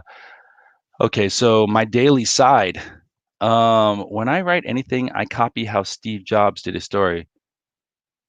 Okay. So, cool. Listen, maybe it don't. Okay, here, this is actually a very good point. This is actually a very good point. My daily side, I'm not kidding. This is a good point. Don't worry about what other people are writing. And I know that will fall on deaf ears for a lot of you, right? Stop reading what other people have written. Follow my pattern, right? Don't worry about what you see other people do and whether yours is good enough or not. I guarantee you yours will be better if you put in the time and you follow my pattern, or if you work with me, whatever, right? Stop taking other people's ideas like Steve Jobs and having it be your idea. Now, maybe his life, or somehow your life mimics that guy's life, right? Black turtleneck and all, right? Hopefully the end has a different story, but you basically don't worry about that. Just state your message. Go all the way back to whatever took you from being a boy to a man, a girl to a woman, a follower to a leader. Focus on that, where it all started, right? And again, it may not be you're inventing the iPod, right? But they don't need to know about that. If Steve Jobs was applying to HBS, if he went up there and said, well, I invented the freaking iPod and iPhone, he probably wouldn't get in. I mean, he probably would, but he probably wouldn't get in. What he needs to say is, I want to tell you about how I grew up. I want to tell you about not knowing who my father was. And I think this is true. Not knowing who my father was, being adopted, and then maybe discovering who my father was later. He did actually years later. His father actually owned a restaurant in Palo Alto somewhere that Jobs used to go into, and Jobs knew that was his dad, and that guy never knew that Steve Jobs was his son. Isn't that some crazy shit? Anyway, so Steve Jobs, if you're writing this, or My Daily Side, if you're writing this, you would say, I want to tell you about how my search for my identity, or who I am. And this seems a little like, existential, but it's like how I stopped worrying about who I was and started worrying about who I could be, right? So I stopped searching for my dad and my mom and my birth family if I were Steve Jobs. And I started focusing on, instead of like what I was missing, I started focusing on what I could do to become a leader who eventually invented the iPod. Anyway, let's see here. So Mr. Gupta says, hi, I quit my job to pursue to work to pursue to work on my own idea, but it failed due to the pandemic. Now I plan to do MBA from top university. Should I get a new job or continue to work on my idea? Better option? Well, not a lot of details here, but if it failed, I would say like it's, I wouldn't throw good money after bad. If it failed, I would get a new job, and then apply, right? You can apply as you're getting a new job, but I think like remember when I said earlier in the presentation that any failure that you want needs to come earlier in your career. Listen, there's ways that you can make a recent failure work, right? And what lessons it taught you, but you just want to make sure that you can show the admissions committee that whatever you may have learned from the failure, you've put to work. And so you're not full of shit, basically, right? So I had a failure. I learned XYZ from the failure. I put XYZ to work on my next initiative or my next job or my next leadership role. And it's paid dividends, arguably, right? So you don't want it to ever look like business school is an escape hatch as well. But more important than that, you want to make sure they know your lessons that you learned from the failure you've been putting to work to achieve greatness. Arnav says, could you share your thoughts on non-engineers as well? Are they evaluated separately or the whole? Okay, so for Harvard, right? I'm not going to say everybody's lumped into one pool at all, but it doesn't really matter. Okay, and just hear me out on this one. It doesn't really matter what you're doing now. It just needs to be ambitious and leadership oriented. So whether or not you're working at like it needs to follow a pattern of where you're in the shit, as I say, right? It's a military term. In the shit means you're in the trenches, you're in the blood and the guts, you're rolling it up, right? You're taking risks. You're out there on the front lines doing whatever with the founder, with the people running the machines, making things go, right? That's what they want to see. Because if you're saying, I am a leader, if you're saying something matters most to you, if you're saying, they want to see that you're a leader who's taking appropriate risks, right? And you're not just a leader on paper. Again, this is why they're starting to shy away, or they have shied away from consultants. So 3 years ago, I think I helped 2 or 3 people from Bain get into HBS. The next year, one person, right? And it was definitely a different, the whole different set of rules, right? And I saw that they were taking people who had left Bain and left BCG and left McKinsey and gone and done something. So it does not matter if you're an engineer or not an engineer. What matters is you can tell the story that I articulated here, that you are a person who learned the value of taking risks because they're transformative. They change you. They've changed you into a leader, and you keep going after those because you understand the intrinsic value of these difficult opportunities. And it's like fuel. It's fuel for leadership. Okay, so Uday says, I am 40 this October and targeting HBS. Is it possible? Okay, Uday, I don't want to. It's probably not possible, right? Now, I'm not going to say it's impossible, but it's highly unlikely. And I'm not the one saying this. Look at the range of ages. Maybe there'll be a 41-year-old in there, but you don't want to be on the fringes. You don't want to be on those tails, right? You want to be more towards the middle. 15 years of experience. Listen, if 15 years of experience running your own company and you just created something super terrific, fun, awesome, revolutionized a certain industry, you could be 41, and still probably have a fighting chance of getting an HBS. But I would need to know more of the details, right? Email me if you want, because 15 years of work experience, 40, it doesn't tell me enough. I just know if I look at the stats, you don't see a lot of 40-year-olds going. That being said, I know that there have been 40-year-olds who have gotten an HBS, right? But you never want to be that one like poster kid out there. So what Muhammad Ali says, what are my chances of getting an MBA school with 12 years of experience? Again, like I would have to know more about what's in those 12 years of experience, right? Usually I see people with less years of experience get in. My daily, okay, so let's see, Sumit needs to stick with the topic of the session. I'm going back in time here, guys. Okay, so GMAT Club regulating. All right, so yeah, again, I see a lot of IITians going to Harvard, BITS as well. Okay, yeah, SRCC, and then a few random in there. Anyway, let's see. Let me scroll back down. What other questions you have? Vaibhav says, MIT Sloan has kept GMAT optional this year. Do you think it's worth applying if my GMAT score? Okay, so this is about MIT Sloan, folks, which is for those of you who don't know, is a different school, right? Do you think it's worth applying if my GMAT score is below the class average? Well, I would not give them the GMAT score unless they require you to. So if they're having it be optional, I wouldn't give them the score if it's below. Depends on how far below the average, right? If it's 10 points, okay, give them the score.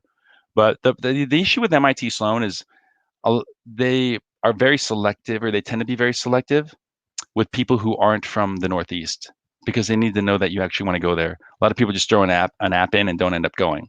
So they're very, very keen to know you actually know a lot about the school. Schools that are like that aren't sure if you want to attend, are schools worth visiting if you can, or showing up or speaking with alumni, all sorts of stuff. What kind of examples? Okay, so Miss Garg asks, what kind of examples can I show that I empowered other women? Okay, so you started some sort of, and it doesn't have to be anything formal. So how do you empower other women? You start just, it can be informally mentoring your juniors, right? From the classes below you, and getting them to, encouraging them. Maybe it's like some lunch every Tuesday, right? Or maybe it's lunch every day, where you're sitting down with them, whether it's in your club, if you're a leader, or other clubs, um, where you just go and you have a session, kind of like a women in business session. You sit down and you encourage these young ladies to run for positions, right? And you show them this is what you can expect. It's not going to be easy. It's going to piss you off. Going to be a lot of haters coming out of the woodwork, but don't worry about that and do that. And so you can, so it can be formal. You can create some type of, women's initiative, right? Across the entire school or within your club, or it can be informal, as I said.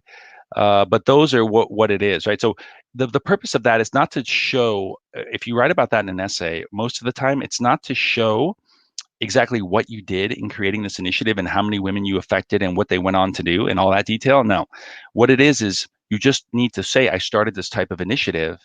Yes, we had these types of women, 500 of them. Yes, more women were in positions of leadership the year after and the year after that and till this very day. But it's in the essay, and that's why these 9 steps are important.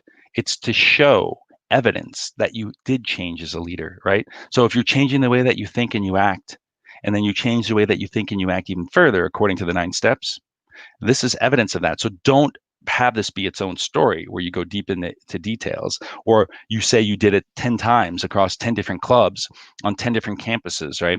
You just need to say, this is what I did, and I started doing this, and briefly touch upon it just to show that your actions reflect a changed mindset, right? So that the audience, HBS reader, HBS admissions committee knows you're not full of shit, and that you're actually doing these things. Okay. Is buying the Harvest guide worth it? I honestly, no. I mean, listen, I don't want to take food out of somebody's, table, right? But you get a lot of bad. If you don't understand the logic behind an essay, you're so screwed, right? You will look at that and you'll try to reverse engineer it without a lot of success, right? What I'm saying is write your own story based off of my 9 steps, right? Sure. I mean, this is why I always cringe when a client says, yeah, I read that guide, or I reviewed my friend's essays. And then the sentence I hate more than anything else is, can we make my essay like that? And the answer is, we can, but it depends on the reasons why they made their essay like that. So if you have similar stories, maybe you're twins joined at the hip, maybe you did exactly the same things, it'll end up being similar. But if we start with the end result, if we try to reverse blueprint this, it's going to be a freaking disaster because we don't understand the logic. Maybe that one person that had that essay is the only purple dinosaur named Barney applying to Harvard Business School, and that's why they got in. And they have a so-so essay. Why follow that, right? So if you don't understand the underlying profile, do not start looking at that essay and be like, I can write that, I can do this, because it will come across as fabricated and fake. You'll miss a lot of the key points that you should have been making in that essay, and it'll look like you reverse engineered somebody else's essay. This is one point where, mom always says, just be yourself. I would honestly heed that advice. And I know it's easy for me to say because I know all the ins and outs and I've worked on like thousands of essays and I'm awesome, right? But here's where I would say just start with a story.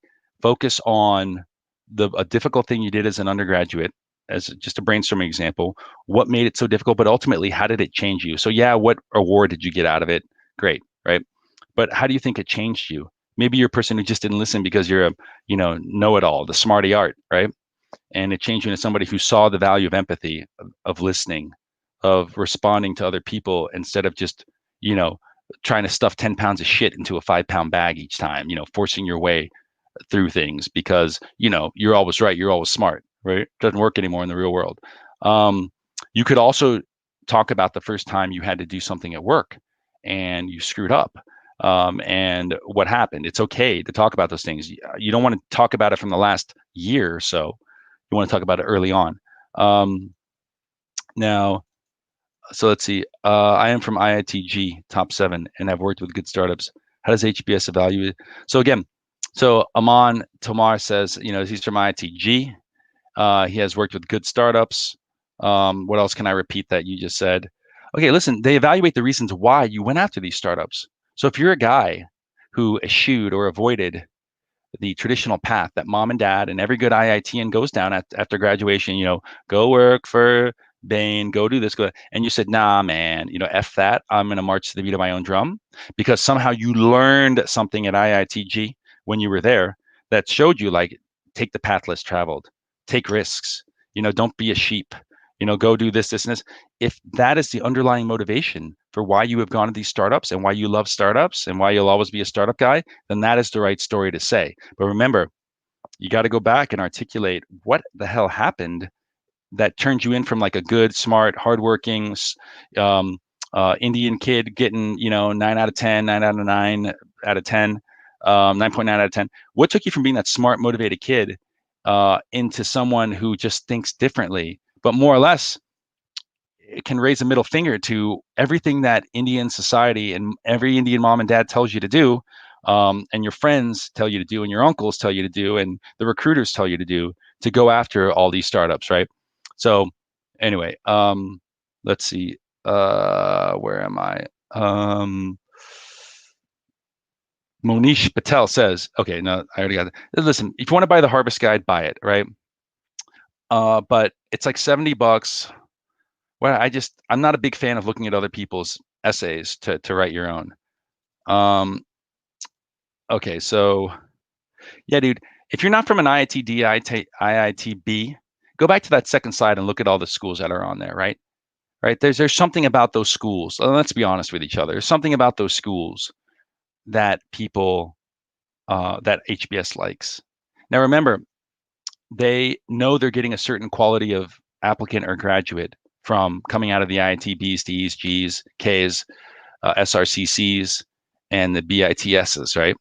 Of the world, of Palani, right? So it doesn't mean you shouldn't apply if you're not from those schools. Oh, I mean, listen, and I'll tell you why. I'll tell you personal experience. I had a guy from Pune, right? University of Pune University, whatever it is, who got into HBS, right? And every time, and I didn't really know the hierarchy, this is back in the day, of Indian schools. And every time I would say, Pune University, University of Pune, people would be like, what?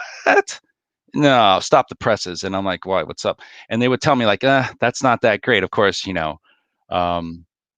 that's subjective, I suppose. But that to me is a story. And like, listen, this guy had a great background. He was cool as shit, to be honest with you. One of the coolest clients I've ever worked with. He had gone and worked in a different country upon graduation. He had done really well at that company, won an award, whatever.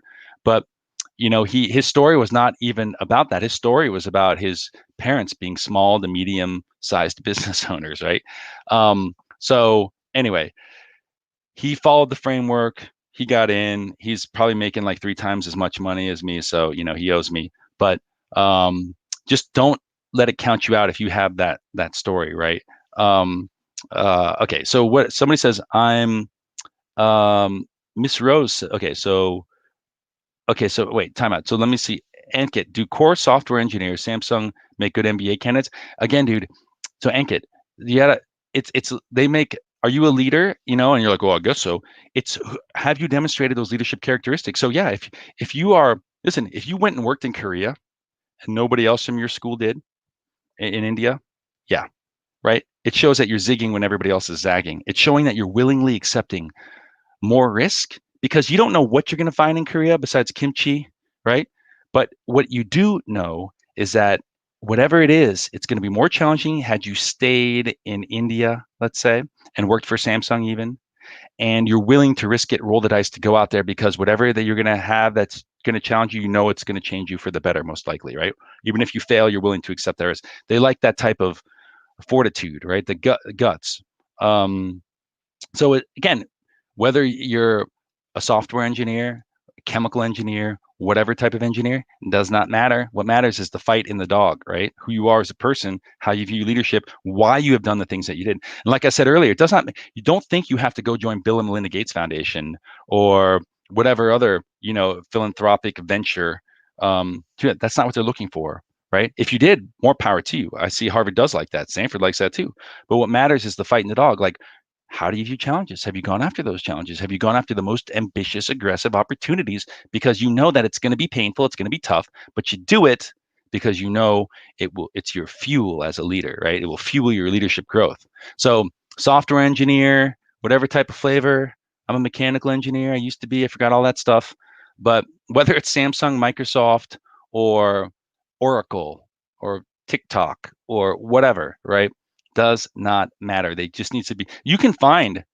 I've had people go work for Cipla. We all know Cipla. We all know and love Cipla. Just open up your medicine cabinet. I've had people go work for them and get an HBS, right? And it's all because they were going after an ambitious, aggressive opportunity within Cipla. So it could be Walmart. It could be whatever the biggest company in the world is now. Something Tata or Reliance related. But if you're going to like a startup organization within that, more power to you, man. So okay, Miss Rose, cool name, says, but I'm not Indian. I'm a North African and French female. Lived in North Africa, undergrad in France at a top business school. Okay, but before that, you said law and finance major, internships in big law firms, banks, financial consulting, experience of failure. I didn't want to stay in consulting, and I wanted more of a leadership role. Very good, perfect. So far, my Harvard meter is increasing here, or your Harvard meter is increasing here. So jumped at the challenge of working in-house with my previous client and lost my job after a year because of a merger. Okay, so far you're fine. So really struggled. So far you're fine for Harvard. Everyone told me to take a job back in consulting or even IT because the jobs I wanted were very male dominated. I succeeded finding a great job in REIT using something. Okay, so yeah, this is what you want to say, right? You gotta, but what drives this? So listen, this is a good story, but remember, don't ever substitute what happened, 1, 2, 3, 4 with introspection. So there's something underlying it. So why? So yeah, you didn't want to take that job back in consulting or IT, even if it was male dominated or whatever, why? But I think the male dominated thing might be less of a factor. And it's like, why didn't you want to go back to a safety zone? Why didn't you want to retreat? You got stung, it didn't work out. Why not go back to what you know? Why not take the safe path, right? What is going on through your head when you do that? And I would say it's just like, listen, sit down and think about these things. I mean, right now it's like, okay, why wouldn't you go back to there? Because you've been there, done that. I think part of the reason is that you always know that type of job will be there when you need it, right? But the reason why you took the job with the client is because it was ambitious, because, there was a high degree of risk involved, but there was more leadership and maybe management autonomy or authority that you would have. And even though it didn't work out, so what, right? It changed you as a person, you can say. Taking that risk changed you. You had a bite of the forbidden fruit of what you're not supposed to, do according to mom and dad or the world, right? And once you had that autonomy, once you were liberated, you couldn't ever go back to the humdrum, the 9 to 5 of consulting, right? So despite the fact you needed a paycheck and needed to survive, despite the fact that consulting and IT or whatever is a good opportunity for most people, it wasn't for you. You needed something that would be on the bleeding edge, that would put you on the front lines, that wouldn't give you a safe job, right? In fact, the fact that the job failed, right, it went out of business or bankrupt, is just evidence that you're picking something that is appropriately ambitious or aggressive. It's not a negative. Now, if it failed because of you, well, maybe we don't have to write about that, so to speak, but we can leave that for later, or never. But you just say, like, I knew the job could fail. I knew it wasn't safe, but I knew that's where I had to be. And when I went there, it was even crazier than I thought. Every day was like, a month at my other job, right? That's how much work was packed in this. But I loved it. I relished it. So even when it didn't work out, I knew I could never go back. I kept looking for more and more ambitious jobs. And even though I had to take 3 months off, 6 months off, a month off, whatever, I kept looking and looking till I found the job that I knew that I wanted. And okay, sure, it's in real estate. It's a REIT. That's not the point. The point is that it is the most aggressive, ambitious, challenging thing that you can face, where they're going to give you the ball every day with 2 seconds left in the game, and you got to nail the three-pointer, right? Like Michael Jordan. So every day you get to be Michael Jordan. So that's the underlying mentality and attitude and how you want to articulate it, so that Harvard knows, yeah, Miss Rose, she is Harvard material. You don't even have to write the why Harvard paragraph if you say that. You don't even have to write your goals if you say that. You just, they will know, right? All right. So what else is there? So Ash says, and then the fact that you're a North African French female, so you have that kind of like exotic blend, that helps you, because there's not going to be a lot of you floating around applying to Harvard Business School, right? That's attractive, right? Going to undergrad in France, and then I don't know where you're working right now. Was it Africa? I don't remember. That type. So if you are a female working in a male-dominated industry, that gets their attention. North African gets their attention. Undergrad in French, with a mixed background, whatever, that can help get their attention, right? Doing some crazy shit like leaving a really good job that mom and dad says you should have, and going to do something entrepreneurial and having it fail, and then waiting for the right opportunity and diving back into it again, that tells them even more, right? So you start lining all this up. Then if you have a decent GMAT score, GPA, yada yada, then the gates will open, the pearly gates will open, the Harvard red carpet or maroon or whatever color it is will roll out. And that's when you get in. And that's when things, by the way, like GMAT score matter less, right? Years of work experience matter less. Things like that. Even title matters less. Because remember, it's fighting the dog. It's who you are as a person, that they really are investing in. And it's that kind of a leadership oriented way of thinking or doing things. And it is, from what you're saying. So here we go. The one person not from India on this on this presentation, you should apply to Harvard Business School. All right. So Ash says, what about institutes such as BITS Pilani? Yeah, HBS is very, very aware of BITS Pilani. I've had clients from BITS Pilani get in. Had somebody from BITS Pilani get in with a 690, if you can believe that. Yeah. So yeah, they trust me. They know all about BITS Pilani, right? Don't even try to explain to them that it's the top tier institute in India. You'll just look like you don't understand who you're dealing with. Does HBS consider undergraduate cumulative GPA? They do, but they don't consider, like, if you had to run 2 different clubs, 3 different clubs, and your GPA took a half-point hit, then you're fine, right? I don't remember what is a good GPA at BITS. Sometimes these schools in India, they're in the sixes is good, 6.8, 6.9. Then you go to IIT, it's like, 9 is good. High eights, low nines is good, I suppose. 6.8, they'd show you the door. So it's all relative. But since you've been out of school, I would imagine for a couple of years now, the GPA, I've seen people with low GPAs in the 7s get into HBS that I worked with. And so that just tells me that I'm awesome. No, that just tells me that it matters less. Like, they would rather have you be Secretary General with a 7.9 than be a 9.9 and not have done anything. And I've seen people like that.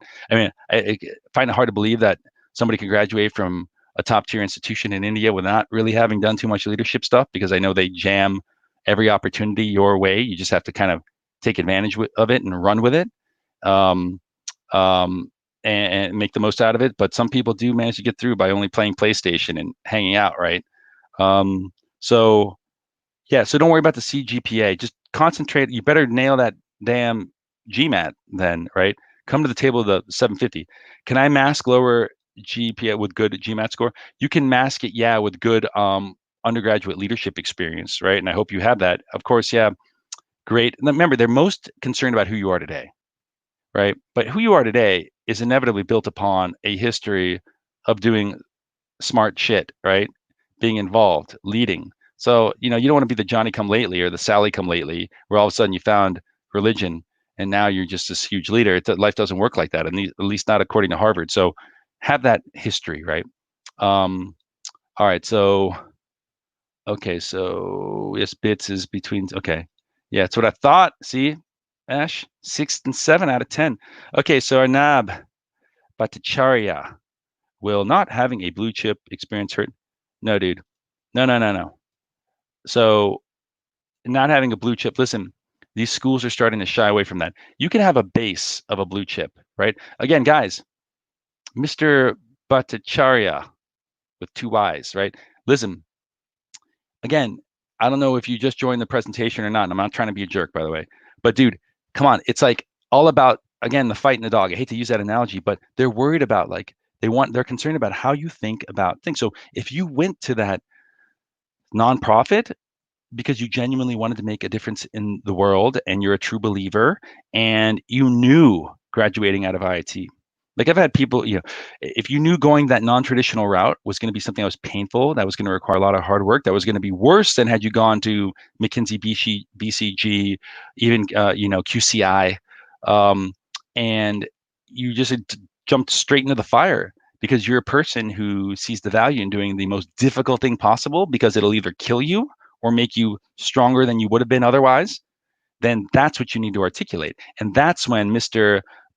Bhattacharya can say, I have these super ambitious goals, super challenging goals, and I need to go to Harvard because you guys are the most challenging people around through your case method and yada, yada, yada. That's what they're looking for, right?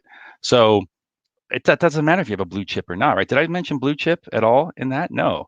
So don't worry about that. The blue chip days are over. That's what I'll say. Listen, it helps to have BCG, McKinsey, Sequoia, Lightspeed, yada yada.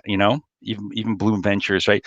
It helps to have those names, but don't let that. But when you drill down into it, it helps to have the leadership mindset that I just described. You have to have that. You can go to the Sequoia of Sequoias, right, in India, and you may not get in if you are, it depends who's applying that year, by the way. But if you just cannot articulate why you are a fit for Harvard based on how you make decisions and how you lead, then good luck, brother. Okay, so Akash says, wondering if I am in the Indian IT mail. If you're wondering about it, you are, brother. But hold on, let's see. Bucket. Came to the US when I was 14 years old. Did my BA and MS from here. Okay, no, no, no, no. I stand corrected. Wow. Wow, I have egg on my face. So, yes, you're currently an Indian. They're not going to put you into that bucket per se, right? So, believe it or not, like Harvard will have a set number of Indian guys and gals from India that they will accept in round one. I mean, it's not always the same, but what I've seen is usually about 20 in round one, 15 in round two, somewhere along that, right? And there is no round three anymore. But you won't really have it, right? So yeah, you'll be an Indian citizen, maybe you're U.S. permanent resident, whatever. But again, dude, I swear to God, whether you're from India or Cleveland, Ohio, right? It does not. I mean, listen, it can matter in getting waitlisted versus getting in and things like that. If there's a lot of Indian guys who moved to Cleveland, Ohio when they were 14 that are now applying this year. But again, fighting the dog. Are you the type of person who exhibits the right leadership mentality? Can you articulate a story of when boy became a man or groupie became, follower became a leader? And if you can do that, you have a fighting chance. There have been people who have had somewhat, uh, I would say, vanilla profiles from India that I've worked with, or wherever you live in the United States, that have just had these wonderful stories of how they've helped raise their younger brother and how that changed them, right? Or how, I won't say wonderful story, but like their father would have passed away, for example, and how they had to become the primary breadwinner and what that taught them early in life and how that changed their perspective going forward, from one way to another, right? And these are all very powerful. This is why they need to know about this, right? Because if you're doing all these great things, they need to know where that comes from and where that leadership mentality. So you can tell stories from high school. Usually your big transformation from follower to leader will occur as an undergraduate. Sometimes it can occur in your first job, because let's say you led and crushed everything as an undergraduate, but your first project in the real world slapped you upside the head, and really, really surprised you. Then talk about that, right? And how that rude introduction to the real world taught you that, became the foundation of your leadership today. Or you can go back to something that happened when you were an undergraduate, or sorry, before undergraduate, when you were in secondary school or high school, right? And talk about how that changed you and made you grow up at an early age. Now you don't, like, let's say your father passed away, unfortunately. Don't get into the blood and guts of the whole thing, right? And maybe that's not the best phrase to use, but don't get into the whole details of it, because if you say when I was 15 my father passed away, for example, and my whole world turned upside down, they get it.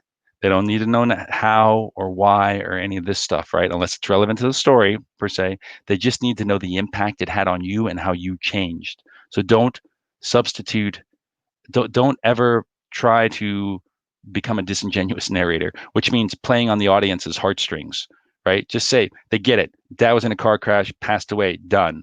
Now switch gears. How did it affect you and your home life? What did it teach you? What did you have to do? What did you learn as a result, right? How did you carry that lesson forward into undergrad and so on? And that's all. So anyway, dudes, wow, we're a minute 45 into this presentation. I'm on a roll. That's damn good coffee. All right. Any other questions? Oh, Mr. Agarwal. Hey, Paul. Looking for a switch from software engineering, lead some teams, worked in India, Korea for Samsung. Wait, I think you just asked me a question, didn't you? No, that was Ankit. All right. Worked in Korea. Okay. Korea for Samsung. Good.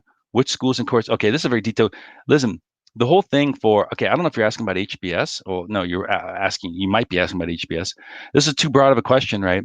It all depends on your goals, by the way. Remember, yes, what school you can get into depends on what you've done so far, but also your goals as well.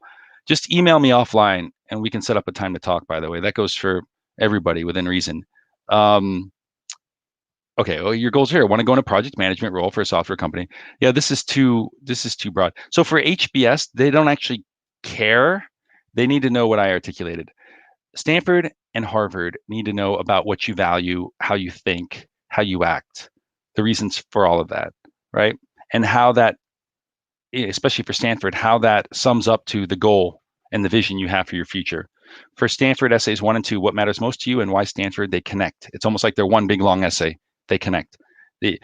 What you believe in, what matters most to you, must be reflected in your goals at Stanford. I truly believe that. So if you believe in bringing running water to every village, you should be doing that already, and it should be reflected in your goals. Whereas Harvard, they like that, but they need to know that everywhere you've gone, you've crushed it, you've kicked ass, and they need to know you have this kind of leadership mentality where you view obstacles as challenges, or challenges and obstacles as profound opportunities to grow. Right? You eat these things for breakfast. Anyway, all right, brothers. Let's see. Brothers and sisters, by the way. My failure story: failed to undergrad with a sub 3, learned from it, and got an MS.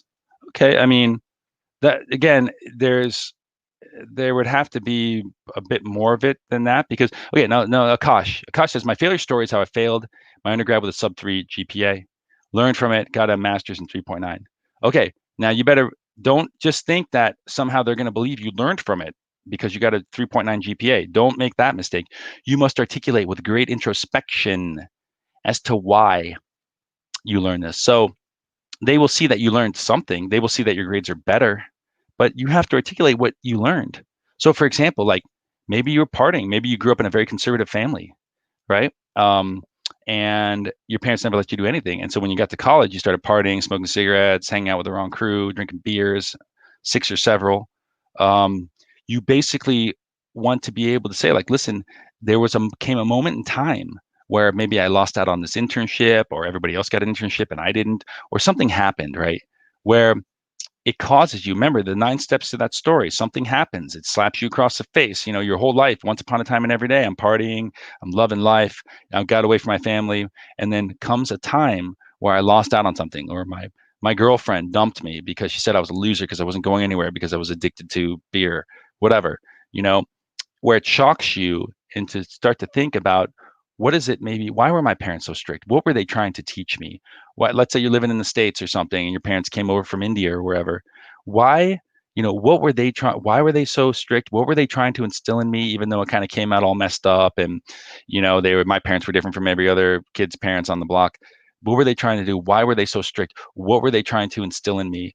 And and what did I need to do to honor that? But honor it in a way that meant something to me, not just because they told me to honor it or because my parents would like spank me or ground me if they found out what I was doing, but honor it in a way like I realized how much they had sacrificed. I realized how, they had created all these opportunities for me.